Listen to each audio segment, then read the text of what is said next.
Hello everyone, আসসালামু আলাইকুম। Welcome to homeo and natural care. আমি ফাহমিদা। আজ আমরা হোমিওপ্যাথি শাস্ত্রের অত্যন্ত গুরুত্বপূর্ণ ও গভীর ক্রিয়াশীল ঔষধ ব্যারাইটা কার্ব নিয়ে বিস্তারিত আলোচনা করব। এই ওষুধটি সাধারণত শারীরিক ও মানসিক বিকাশে পিছিয়ে থাকা শিশু ও বয়স্কদের সমস্যার ক্ষেত্রে ট্রিমেন্ডাস মেডিসিন হিসেবে কাজ করে থাকে। এছাড়াও বিভিন্ন সমস্যার ক্ষেত্রে এই মেডিসিনটির ব্যবহার করা হয়ে থাকে।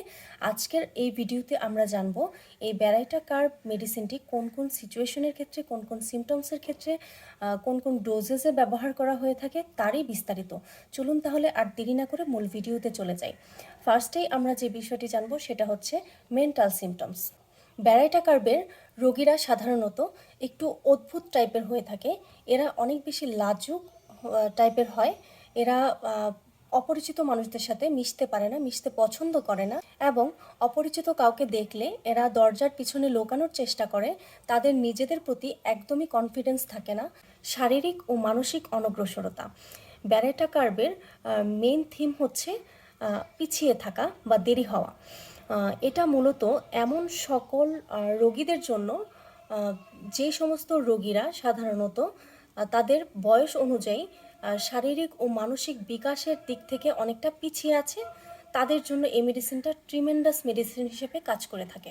যেসব শিশুরা দেরি করে হাঁটতে শেখে বা দেরি করে কথা বলা শুরু করে, পড়ালেখা খুব একটা মনে রাখতে পারে না, স্মরণশক্তি কম হয়, বয়সের তুলনায় এদের মানসিক বিকাশ তেমন একটা হয় না, এরকম সিচুয়েশনের ক্ষেত্রে ব্যবহার করা হয়। তাছাড়া দেখা যায় বয়স্ক ও বৃদ্ধদের যদি হচ্ছে বয়স বাড়াজনিত কারণে তাদের ভুলে যাওয়ার প্রবণতা দেখা দেয় এবং স্মৃতিশক্তি কমে যায়, তেমন কিছু মনে রাখতে পারে না, এমনকি শিশুদের মতো আচরণ করে, ওরকম সিচুয়েশনের ক্ষেত্রে কিন্তু খুব দারুণ একটি মেডিসিন হিসেবে কাজ করে থাকে।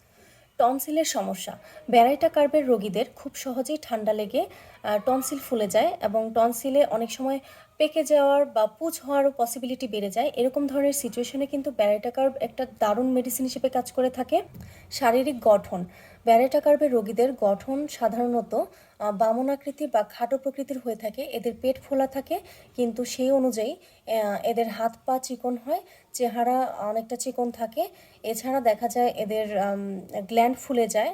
নর্মালি বগলের নিচের গ্ল্যান্ড এবং হচ্ছে আপনার ঘাড়ের যে গ্ল্যান্ড রয়েছে সেগুলো অনেক সময় শক্ত হয়ে যাওয়া এবং হচ্ছে ফুলে যাওয়ার একটা পসিবিলিটি দেখা দেয়। অকাল বার্ধক্য।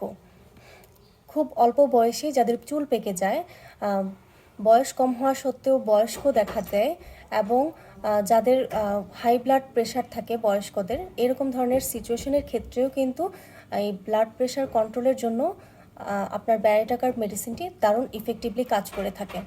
এবার আসি এর ডোজেস সম্পর্কে। এই মেডিসিনটি সাধারণত 30 এবং 200 বেশি ব্যবহার করা হয়ে থাকে। 30 পটেন্সি বা 200-এর ক্ষেত্রে সরাসরি 2 ফোঁটা জিভে নিয়ে খাওয়া যায় এবং হচ্ছে বাচ্চাদের ক্ষেত্রে অল্প একটু পানির সাথে মিশিয়ে খাওয়াতে পারেন দিনে 2 বার, সকালে এবং রাতে খাওয়ার 30 মিনিট আগে অথবা পরে। আর তাছাড়া দেখা যায় এক একজনের সিমটমস সিচুয়েশন এক এক রকমের হয়। তো রোগীর সিমটমস অনুযায়ী সিচুয়েশনের উপর ডিপেন্ড করে আসলে মেডিসিন সিলেক্ট করা হয়ে থাকে, মেডিসিনের ডোজেসটা সিলেক্ট করা হয়ে থাকে। সেক্ষেত্রে অনেক সময় 1 mg 10 mg পর্যন্ত ইউজ করা হয়ে থাকে। তবে আপনারা অবশ্যই মেডিসিন খাওয়ার আগে একজন রেজিস্টার্ড হোমিওপ্যাথি ডক্টরের পরামর্শ নিয়ে তারপরে মেডিসিন খাবেন, এটাই সবচাইতে ভালো পদ্ধতি। আজ এ পর্যন্তই।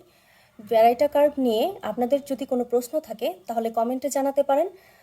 ভিডিওটি যদি ভালো লেগে থাকে লাইক দিন এবং প্রতিনিয়ত এরকম স্বাস্থ্য টিপস যদি আপনি পেতে চান তাহলে অবশ্যই চ্যানেলটিকে সাবস্ক্রাইব করে দিয়ে হোমিও অ্যান্ড ন্যাচারাল কেয়ারের সাথেই থাকুন। দেখা হবে পরবর্তীতে নতুন ভিডিওতে নতুন কোনো প্রবলেমের সলিউশন নিয়ে। সে পর্যন্ত ভালো থাকবেন। আসসালামু আলাইকুম।